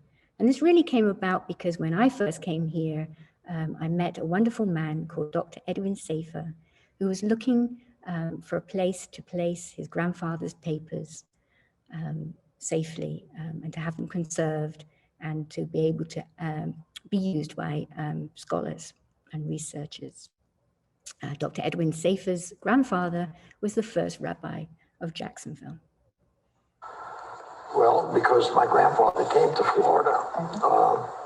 He immigrated. He was actually selected by the Jewish congregation in Jacksonville to be the spiritual leader for the city. Historically, the Jewish community of Jacksonville originally was an Orthodox community till about 1870, and that's when the Reform movement became very popular. And the East Europeans that lived in Jacksonville at the time were kind of disenfranchised. they virtually had to leave the temple and start their own congregation. About 1900, they decided they had enough members from Eastern Europe or all over to start an Orthodox congregation. So they contacted my great-grandfather, and at the time he was about 60, 61 or something. And his comment that he wasn't interested in moving. He said, first of all, the United States was too goyish for him, and he would not bring him and his wife to there. But he had a son that would be interested. And so my grandfather was selected in sight unseen, strictly by mail. And as a result of collecting this local history, we also looked at what we had in the collection that already spoke to local history, such as newspapers and periodicals. And lately, we've just partnered with the Jacksonville Jewish Center to help them preserve and digitize their archives and their wonderful collection of yearbooks that stem back to the 1920s. Let's hear what the late Samuel Price had to say about living in Jacksonville in the 30s. Then they moved the synagogue to 3rd Street, 3rd and Silver, and built a new synagogue. They built it in 2 stages. And back then, everyone of Jewish faith showed up for services, especially the high holy day services. Right. I mean, they ran out of seats. Yeah. And within that area, there were several Jewish families, and if Yom Kippur or Rosh Hashanah occurred during the holidays when they had the World Series, Right. There was the synagogues, all the men left to go listen to the World Series. Of course. Oops. Okay, it's not happy with me. One of the first grant projects that we engaged on, first major grant projects, was to digitize our complete run of the Jewish Floridian newspaper, which we had on microfilm. This newspaper was only available on microfilm or in hard copy at the Jewish Museum of Florida. So it was a great resource for learning about Jewish history in Florida, but it was largely unavailable to most scholars. So we set about digitizing it. And as you can see, and hopefully hear, it has some very interesting and rich historical information in it. The above photograph was taken by the staff artist of the Jewish Floridian immediately after the ring had been placed on the bride's finger by the groom. One of the dramatic episodes is shown in the lower left-hand corner when Miss Dora Rosenhaus, one of the bridesmaids, collapsed due to the intense excitement. Each morning brings an ever-increasing load of mail of all types. One such stereotyped inquiry read, "We would like to know too if your hotel is restricted, or possibly if you'll accept a limited number of superior Hebrews," wrote the enterprising but somewhat misguided representative of a well-known tour agency. Can Hank do it? Spot out more than 24 homers before the season ends to establish a new record? Yes, if he maintains the present pace, he'll wind up with 62 homers. No, if he tries too hard and the pressure gets too great. When we reached 30 years of the Price Library of Judaica in 2011, we were given the most beautiful gift of a Torah scroll and the crowns and the yad that goes with it by Price family, essentially Florence and Eunice Price, the daughters of Isser and Ray. And this was it's been a wonderful teaching tool. We can show about students the development of the Hebrew book from scroll to book. And this is an example of a Torah that came from Russia in the 1930s. We were honored to be receiving a Torah scroll, which was originally purchased by Ray Price for the Beth Shalom Synagogue in Jacksonville 39 years ago. It was fetched from Chicago and is believed to date from the pre-war era. When the Torah was used in services, daughter Eunice Isser said she felt an emotional tie to her parents. With the merging of the Beth Shalom and another synagogue, the Price family campaigned to have the Torah donated to the library here. I would like to thank the 4 children of Isser and Ray Price, Jack and Samuel Price, Eunice Isser, and Florence Schimmer, who were instrumental in getting Beth Shalom to donate this Torah to us.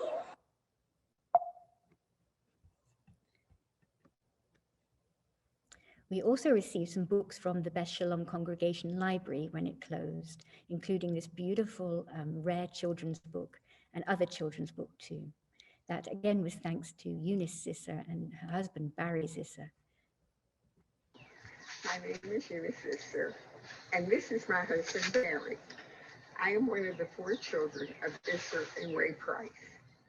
Barry and I are honored to have been asked to share in the celebration of the 40th anniversary of the Isser and Ray Price Library of Judaica.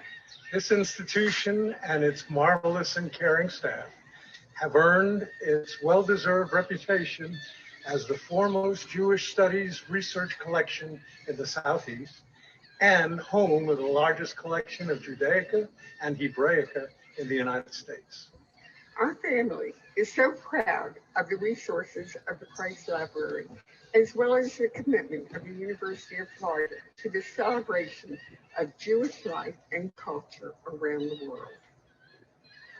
We are so grateful to our family, friends, and the community assisting in the continuation of this fantastic institution. A special thanks to Rebecca Jefferson, curator of the Isser and Ray Price Library of Judaica, and Dean Judith Russell. We also received in that early period a wonderful collection of rare books owned by Hermann Deutsch, who was the father of Beatrice Schemmer, related to the Price family, and donated to us through her and her daughter, Lauren. Beatrice wrote a biography of her father's experiences in Nazi Germany and related how these books came out of Germany, but how he also was forced to flee Germany in the 1930s. In October 1936, Hermann was teaching when a woman arrived at the site and asked him to slaughter a few chickens. The Nuremberg laws of 1935, depriving Jews of their German citizenship, made certain elements of religious practice illegal. Among them was shechita. While Hermann and the woman were in conversation, Hermann explaining that it would be illegal for him to slaughter her chickens, 2 Nazi policemen and a Gestapo agent stormed in. They accused Hermann of violating the law and attempted to arrest him. Hermann showed them the sack of live chickens, indicating he had not broken the law. He showed his Hungarian passport. The Nazis left without making the arrest, but 1 week later, Hermann was summoned to the Nazi district office in Gunzenhausen, where his passport was confiscated and he was told he was being deported to Hungary. The following month, Hermann received his passports and orders to be out of Germany in just 4 weeks. In addition to gaining all these wonderful new resources, thanks to Right, but it's got to take such concentration. We decided to look at what needed to be conserved and what was precious already in the collection. And so we embarked on this project to reconserve this 16th century book that shows signs, as you can see on the screen, of censorship, and that survived that censorship and made it through to today. And here you'll hear the conservator talking about doing this rebinding, special rebinding project. Right, but it's got to take such concentration and attention to detail. Well, yeah, I guess it does, but you know, you just have to know how it was done originally. And the book tells you a lot about itself when you take it apart, because you can see where the holes were for the sewing, what kind of materials were used, how it was originally put together. So basically, you take it apart and then put it back together the way it was before. In the authentic So you just got to pay attention to how it was done originally. Some of our wonderful materials we discovered through patron requests. This one came to me from Nikki Fried, who was about to be inaugurated as Florida's first female agricultural commissioner. She was looking for a rare Hebrew Bible to be sworn in on. And so I had to go looking in our collection to see what we held. And it was so exciting to find that we had the first Hebrew Bible printed in America. So we were able to match her first with our first. They had an historic book in Tallahassee during the inaugurations on Tuesday. Florida Commissioner of Agriculture Nikki Fried took her oath of office using UF's copy of the first Hebrew Bible published in the United States. Fried is a UF alum and the first Jewish woman to join Florida's cabinet. UF's Price Library of Judaica curator traveled to Tallahassee and handed the 2-volume Hebrew Bible to Fried's chief of staff before she took her oath. It's just such a nice thing for our library to be able to do, to be able to offer such an historic book to a very historic occasion. It was the first time the book was used during an oath of office on Inauguration Day. In 2014, we had much excitement. First of all, we were awarded a second historic National Endowment for the Humanities Challenge Grant to raise a $2 million endowment to support building resources and providing access to and sharing Jewish resources from Latin America, the Caribbean, and Florida. And so we embarked on that project, and it has reaped many, many rewards, including having almost raised the $2 million fund and brought in many resources, many friends, many partners, and many, many important resources to the Judaica Library. That same year, we were blessed with another gift, and that was the design of the Judaica Suite, where I'm sitting today. And that was designed by the renowned Florida architect and artist, Kenneth Treister. This beautiful room that was formerly office space was dramatically redesigned with artwork around the walls, sculptures, bespoke tables and chairs. You can see in the top corner there a symbolic touch, 2 chairs and 1 table in the alcove representing the Jewish tradition of studying with a partner. It's been such a gift, and we have had, since we've opened, hundreds and hundreds of people visiting and admiring this space and using this space too. It's been a space that we've used for classrooms and for lectures and for filming and many, many uses. And it's sad that this year we haven't been able to use it as much, but we look forward very much to all the many uses of it in future. One other gift of many that Kenneth Treister gave to us was this significant piece of artwork, this maquette, the scale model of his Holocaust memorial in Miami.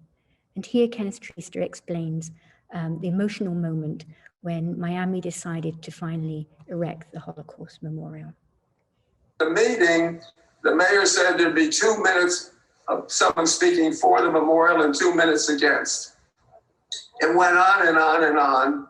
And the survivors, there was a large Jewish survivor community in Miami, 30,000 in South Florida, something like that.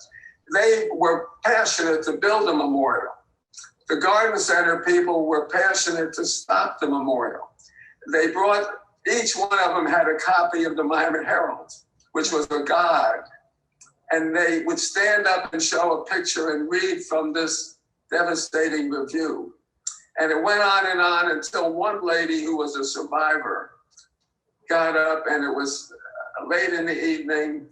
And unfortunately, she had one arm that was amputated. And she told the story that she was a violin player as a young child and toured Poland as a child protege. And she had married a young musician who was a pianist. And during the war, she told the Nazis deliberately amputated her arm so she couldn't play the violin, and her husband's arm so he couldn't play the piano. And she got up and said, "This is going to give me my arm back." And at that moment, the mayor said, "We're going to build a memorial. We're going to keep on the discussion, but we're going to build a memorial."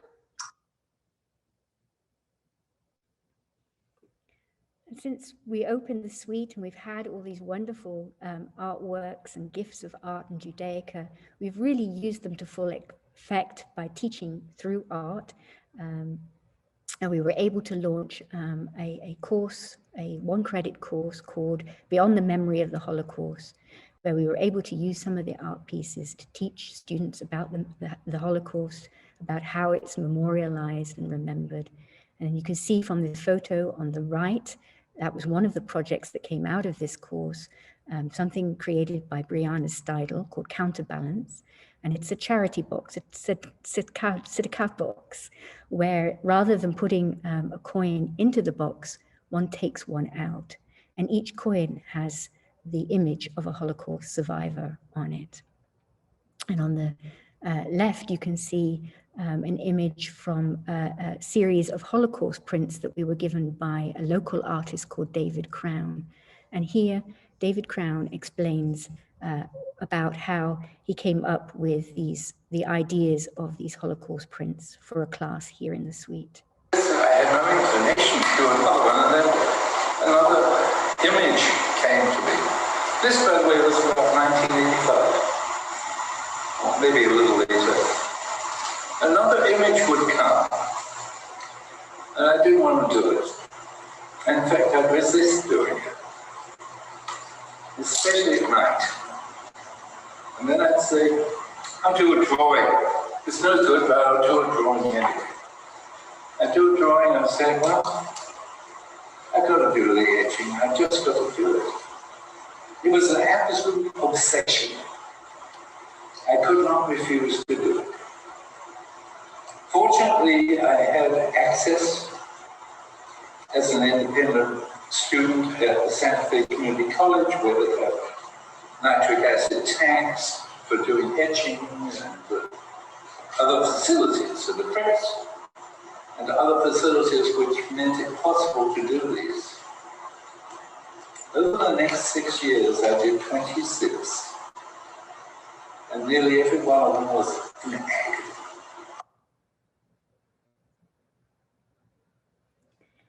And so we also started, as part of the NEH Challenge Grant, to reach out to communities in Florida and Latin America to hear about local histories and to collect local histories and to tell people the importance of preserving their family papers and ways that they could preserve them. And so here you see some of the images of places we went in Palm Beach, in Jacksonville, our performance called Composing a Heart, and other Jewish immigrant stories that we performed in many places in Jacksonville and in Mexico too. And here is Melinda Isser, who is the granddaughter of Isser and Ray. We're truly blessed to celebrate the 40th anniversary of the Isser and Ray Price Library. Hi, my name is Melinda Isser, and I'm fortunate to be the granddaughter of Isser and Ray Price, their 11th grandchild. I was a sophomore at the University of Florida when the library opened, and I remember a lot of fanfare that day celebrating the dedication of the collection that kickstarted the library. I have my late uncles Jack and Sam to thank for donating the initial book collection, and just so many others for continuing in the legacy that my grandparents valued so highly, that of education. The heart and soul of this great library always has been its multi-talented and dedicated staff. I'd like to take this opportunity to thank the administration, especially Rebecca Jefferson and Sarah Piety, for their work and loyalty, especially with the community outreach programs and welcoming so many different groups into the Judaica collection section. The continued support and dedication from my family, especially my parents, Barry and Eunice Isser, and the entire Florida Jewish community, continues to inspire and educate me, my children, as well as other students, graduates, and the general public. I'm thrilled to be part of my family's Cousins Club, spearheaded by cousin Michael Price, to continue to assist in collecting, protecting, and preserving our Jewish legacy at the library. Happy 40th anniversary. Here's to many more, and go Gators. I hope you're beginning to see by now that we've done a lot of recording, and particularly oral histories. What we like about this is not only that we're capturing important personal memories, histories, memories of communities, we're also able to complement the materials that we have here with those memories. The Dubois family name comes, where Dubois comes from? Well, when the name in the Ukraine, the name was Dubovoy. Okay. And when my dad came to America with his parents, when they got off the boat, the man asked them, "What's the nomen?" in Yiddish, what is your name? And they couldn't, they said Dubovoy. Well, the man, he asked them to spell it. Well, so they wrote D-U-B, Dub. And that was the name given to them, was Dub. Wow. Well, my dad's name was William. Right. He didn't like being called William Dub. Right. So he added O-W, which many people did back then. When some came off the boat, they couldn't give a name. Right. So I asked, "What do you do?" He says, as given a Schneider, that's a tailor in Yiddish. So they became Schneiders. That was their name given to them. Many happened that way. This is a copy of my father's registration for the First World War in the Army. He was just 18, but everybody had to register back then. And here it is, it's William Edward Dubo, because he had changed it. But the father's name was Morris Dub. Okay. And it shows it as Dub there, which is an indication. Oh, yes, it does. Yeah. That's amazing. Yeah.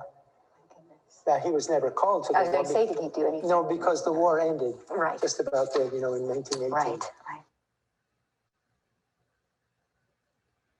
We were also able to collect some materials relating to immigrant stories.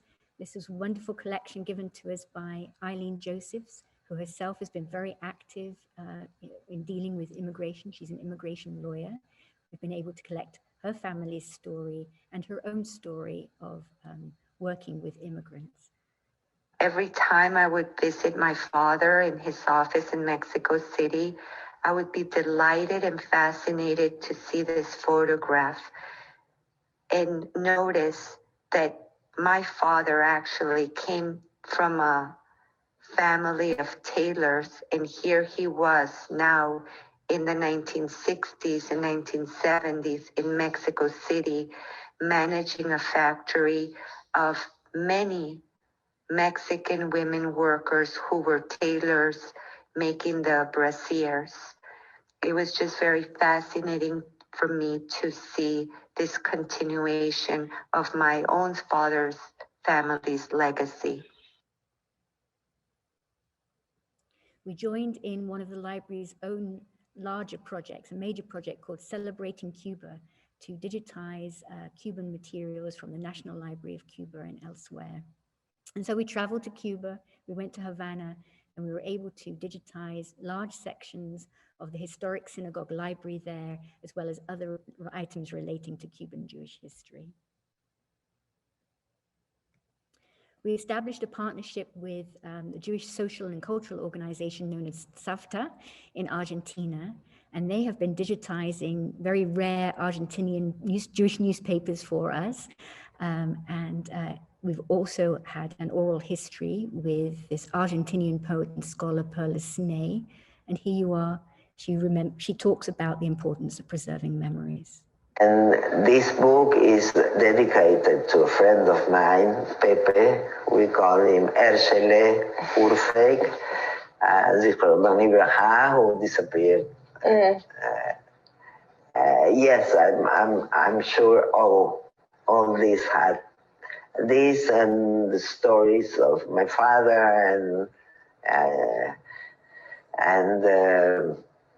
well, the memories that if we don't tell them, they will be lost.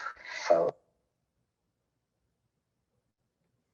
we worked with the Samuel Oral History program, and Jessica Alpert, who was a Fulbright scholar, who went to El Salvador to interview many of the Jewish community members in El Salvador. She shared with us her videos, and we were able to fund the translation and transcription of some of those videos.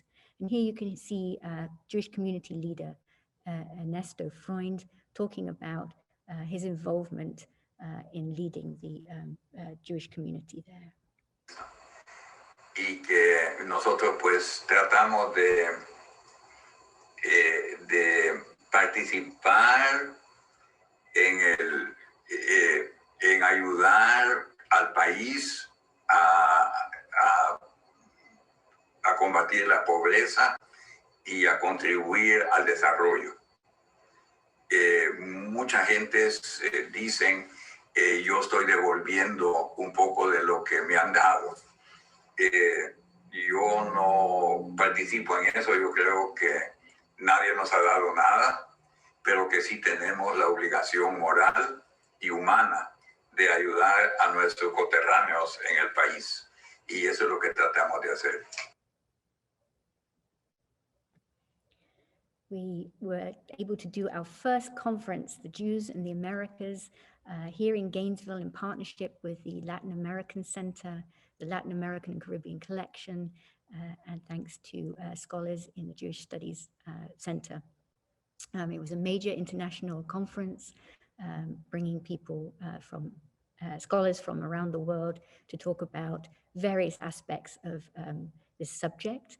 And please keep your eyes on the bookshelves in the bookstores, because our very own library coordinator, Katalin Ratz, has just edited a volume based on the conference, and that's going to be published by University of Press very soon. It was such a thrill as part of the grant to be able to acquire major collections such as this one, the Jose Moscovitz Antisemitism Collection, which is a collection of around 1,000 letters from all over the world, compiled by Jose Moscovitz in Argentina. He wrote to many leaders around the world, asking them their opinions on the subject of anti-Semitism, and these were their replies to him. And here he is, you can see him in his office, looking through his many, many archival records and talking about one of his relatives who did not survive. Acá es un tío mío que era rabino jefe en Pax, hermano de mi madre difunto, que fue masacrado en el campo de concentración en Auschwitz. Era un muy conocido rabino en Hungría y en toda Europa. ¿Cómo se escribe? ¿Tras o trans? Recently, we acquired another collection from Uruguay. It's the library and collections of the community of Uruguay, collected over many, many years. These are around 6,000 books and also include a record collection.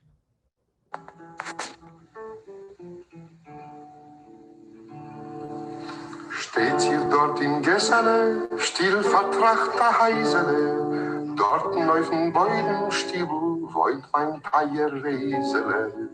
Jeden auf dem Fadenheisel dreh ich sich herum, gib ab und ruf euch Reisel, komm, komm, komm. Öffnet sich ein Fenster, wacht aufs alte Heisele, und bald klingt in stillen Kessel Asis Kohl, Sretreisele. Noch eine Weile wart, mein Liebe, bald will ich sein frei. Geh sich noch ein paar Mal lieber, 1, 2, 3. This collection is a representation, a faithful one, of the whole process we were speaking about, the whole process of the Jewish immigration from Europe to Uruguay. Because these books were brought, most of them, by the immigrants. They were brought from Europe. Many were printed in Uruguay, so I will speak about this point later. But the ones that were brought from Europe were very interesting. The places where they were published, the year they were published, the subject of the book. It shows the variety of the Eastern European culture, the wide variety, what the Jews read, which books the Jews loved, why the books were so important as to carry them to Uruguay. Because you don't carry any book. You carry the books that are special to you. And so the library has been bringing in students, reaching out over social media, but I think Michael Price can say that best. Welcome. My name is Michael Price. As a member of the Price family and as the chairperson of the University of Florida Library Leadership Board, welcome. Thank you to the president of the university, Dr. Fox, the dean of the library, Dr. Judy Russell, the librarian, Dr. Rebecca Jefferson, and the development staff, Pam Clark and Sarah Piety. I graduated in 1974 from the University of Florida. Behind me are the diplomas from the University of Florida, of my parents, Jack and Judy Price, in 1952. I lost contact with the University of Florida after I graduated, but I reconnected thanks to my parents and my Uncle Sam Price when they dedicated the Isser and Ray Price Library of Judaica in March of 1981. I have enjoyed so many aspects of being involved with the University of Florida, particularly the library. I enjoy the going on campus. It's my fountain of youth to see the young people and the vibrant activity. I enjoy the Pinterest and the Facebook and the Twitter and the other social media accounts where you can find endless resources at a glance. I enjoy making new acquaintances with the members of the Library Leadership Board around the state. And I enjoy the Books of Honor program, which tribute people who have passed away or people who need to be honored by supporting the library and getting book plates with their names placed in books in the library. Sam Huang, a former development officer, once said, "You cannot get a degree from the library, but you cannot get a degree without the library." Happy 40th anniversary, Isser and Ray Price Library of Judaica.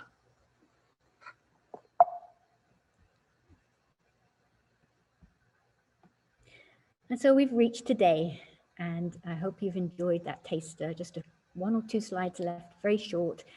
But we couldn't have got here without standing on the shoulders of giants, Robert Singerman and his wonderful cataloger, Yael Herbstman, Emily Madden, my own wonderful assistant, Dr. Katalin Rutz, and many other people, interns that we've had, partners, community members. It's just, and we've been fortified by a vast number of friends.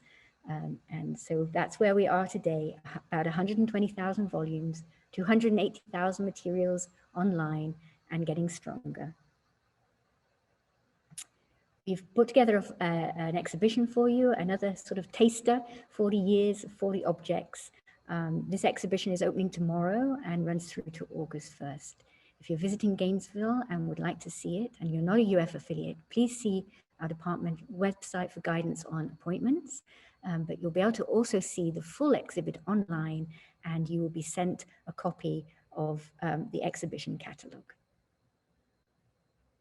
And so I leave you with these words. You know, Tom Hanks once said, what did he quote? Forrest Gump. Yeah, Forrest Gump, he says, what is nice? He said, that's all, folks.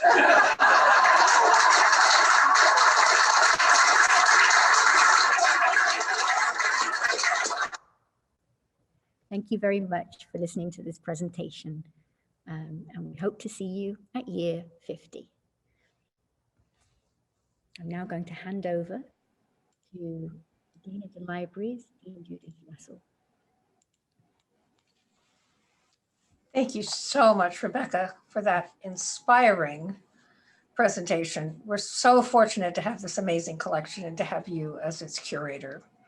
And thank you, Anita, for assisting us with having Dr. Lipstadt as our speaker and joining us today.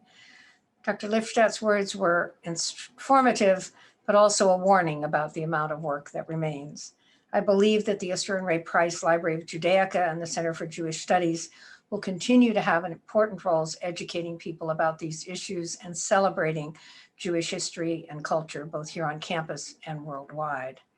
And I want to thank Dr. Goda for his participation. Our partnership with Dr. Goda and the Center for Jewish Studies is fundamental to our mission to support teaching, learning, and research here at the University of Florida. Norman, we value your leadership at the center and your partnership with us. And I also want to thank all of you for coming to share this very special celebration with us. We hope you will come in person when circumstances permit, but in the meantime, we will continue to explore our collections and services virtually. And finally, I know you join me in thanking the many people who worked to prepare for today's event and the exhibit that accompanies it. Now I will turn the program over to Amy Sandberg, who will be our final speaker. She has chosen to introduce herself, so I will merely thank her in advance for being willing to speak on behalf of the Price family and conclude our program. Amy? Hello, everyone. My name is Amy. It's my Price are my great-grandparents, and I am the granddaughter of Sam Price. Thank you so much on behalf of our family. It was so emotional at the end for me to see everyone, so forgive me. A special thank you, Rebecca. Thank you so much, Judy Russell, for helping us put this on today. Thank you, professors. It was amazing to hear your enlightening words. And lastly, I'm sorry, I'm still so emotional from seeing my grandfather. Lastly, I would like to say that